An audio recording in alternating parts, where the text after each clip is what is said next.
శ్రీ గురుభ్యో నమః శ్రీమాత్రే నమః మా భక్తి టీవీని ప్రోత్సహిస్తున్నటువంటి మా ప్రేక్షకులందరికీ ధన్యవాదాలు తెలియజేస్తూ ఈ వారం రాశి ఫలితాలు చెప్పుకుందాము. ముందుగా గ్రహస్థితులు 8 జూన్ 2025 నాటి గ్రహస్థితులు మేషంలో శుక్రుడు, వృషభంలో రవి గారు, అలాగే బుధ గురులు ఇద్దరు మిథున రాశిలో, కుజకేతువులు సింహరాశిలో, చంద్రుడు తులారాశిలో, రాహు కుంభరాశిలో, శని గారు వచ్చేసి మీనరాశిలో. వారాంతం అయినటువంటి 14 జూన్ వచ్చేటప్పటికి చంద్రుని యొక్క స్థితి మాత్రమే మారి ఉన్నది. ఇది గ్రహస్థితులలోని మార్పు. ఇక గ్రహ సమ్మేళనాల విషయానికి వస్తే బుధ గురుల కలయిక చాలా మంచిది. అద్భుతమైన తెలివితేటలు, అలాగే గణితము, వేద విద్యలు, వ్యాపారము, అలాగే వ్యవహారము, ఇట్లాంటివన్నింటిలో కూడా చాలా చాలా మేధావిత్వం కనిపిస్తూ ఉంటుంది. చాలా తెలివిగా ఆలోచించడము, ఒక పట్టుదలగా చేయడము, ఒక ప్రశంసనీయంగా ప్రవర్తించడము, ఇలాంటి లక్షణాలు కనిపిస్తూ ఉంటాయి. అలాగే కుజకేతువుల కలయిక ఆధ్యాత్మిక పరమైనటువంటి ఉన్నతిని సూచిస్తుంది. అంటే గురువుగారు ఎంత ఆధ్యాత్మికత్వాన్ని ఇస్తారో ఇంచుమించుగా అంత ఆధ్యాత్మికత్వాన్ని ఇచ్చేటటువంటి గ్రహాల కలయిక ఏదైనా ఉందా అంటే కుజకేతువుల కలయిక. అయితే శనిగారి దృష్టి రవి మీద పడుతూ ఉంది. ఇది కొంచెం ఆరోగ్యానికి సంబంధించి ఇబ్బంది పెట్టేటటువంటి వ్యవహారంగా ఉంటుంది. ఇక దృష్టుల విషయానికి వస్తే గురువుగారి యొక్క దృష్టి చంద్రుడి మీద ఉంది. ఇది అన్ని విధాలా మానసికంగా బలోపేతం చేస్తుంది. అలాగే కుజుని యొక్క సప్తమ దృష్టి రాహు మీద ఉన్నది. ఇది కొంచెం సర్పదోషాన్ని సూచిస్తూ ఉంటుంది. అలాగే కుజుని యొక్క 8వ దృష్టి శనిగారి మీద ఉన్నది. ఇది కూడా ఏదైనా యాక్సిడెంట్స్ని సూచిస్తూ ఉండడము, సంతాన పరంగా చిన్నపాటి ఇబ్బందుల్ని సూచిస్తూ ఉంటుంది, అనారోగ్యాన్ని సూచిస్తూ ఉంటుంది. ఎముకలకి సంబంధించి, స్త్రీల గర్భానికి సంబంధించి కొన్ని ఇబ్బందులు, అంటే కడుపు నొప్పి రావడం లాంటివి, ఏదైనా పీరియడ్స్ స్త్రీలకి వచ్చేటటువంటి ప్రకృతి సహజమైనటువంటి క్రియ అలాంటివి కాస్త ఆలస్యం అవ్వడం లేదా తొందరగా వచ్చేసేయడం, ఆ ఋతుచక్రం అనే దానిలో కాస్త అపసవ్యత కనిపిస్తూ ఉంటుంది. ఇలాంటి ఇబ్బందులు ఉండడానికి అవకాశం ఉంది. అలాగే దేశకాలమాన పరిస్థితులకి కూడా కొన్ని ఇబ్బందులు కనిపిస్తూ ఉంటాయి. వీటన్నిటికీ కూడా పరిహారాలు చేసుకోవాల్సి ఉంటుంది. ఈ పరిహారాలు ఏవి చేసుకోవాలి అంటే తప్పనిసరిగా కుజ రాహు శని గ్రహాలకి స్తోత్ర పారాయణాలు చేసుకోవాలి. కొన్ని కందులు, కొన్ని మినుములు, కొన్ని నల్ల నువ్వులు దానం ఇవ్వడం చాలా మంచిది. ఇది రాశితో సంబంధం లేకుండా ప్రతి వారు కూడా ఆచరించవచ్చు. ఇది చెప్పదగ్గ సూచనగా తెలియజేస్తూ ఇక రాసుల్లోకి వెళ్దాం. కన్యరాశి.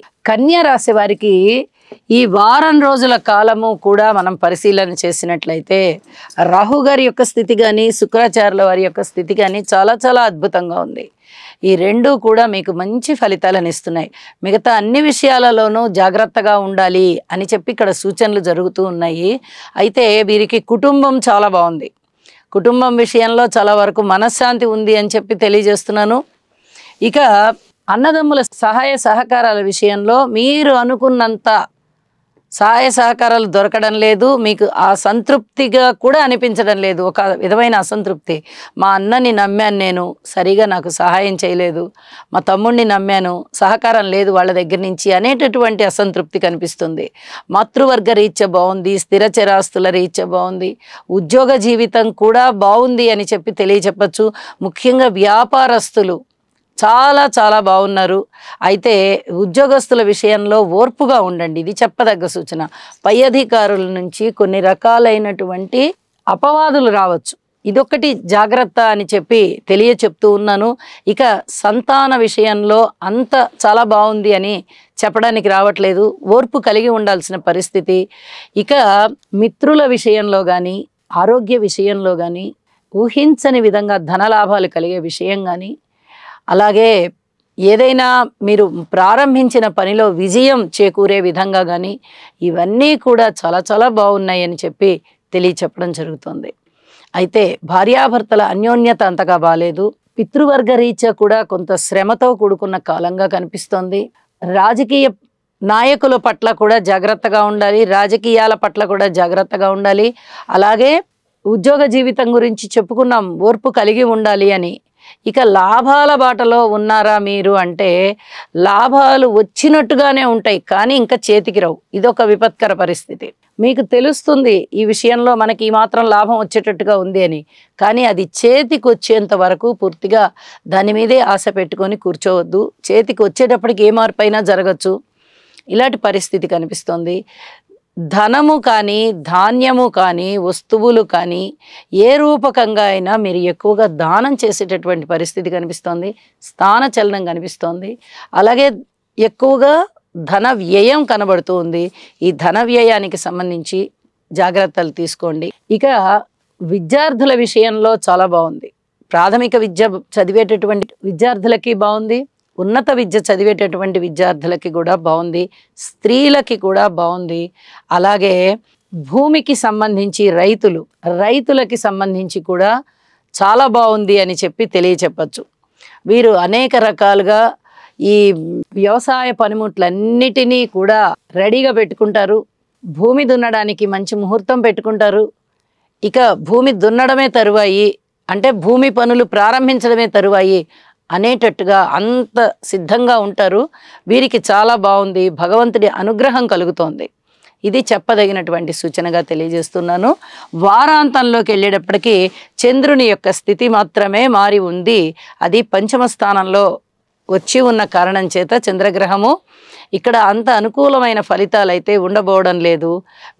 మనము చెప్పుకున్న విధంగా మొదట్లోనే కుజర్, రాహు, శనిగార్లకి తప్పనిసరిగా స్తోత్రపారాయణాలు చేసుకోండి అని చెప్పి సూచన చేస్తూ ఉన్నాను.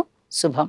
రాహుగ్రహం యొక్క అనుకూలత కొరకు అర్ధకాయం మహావీరం చంద్రాదిత్య విమర్దనం సింహికా గర్భసంభూతం తం రాహుం ప్రణమామ్యహం.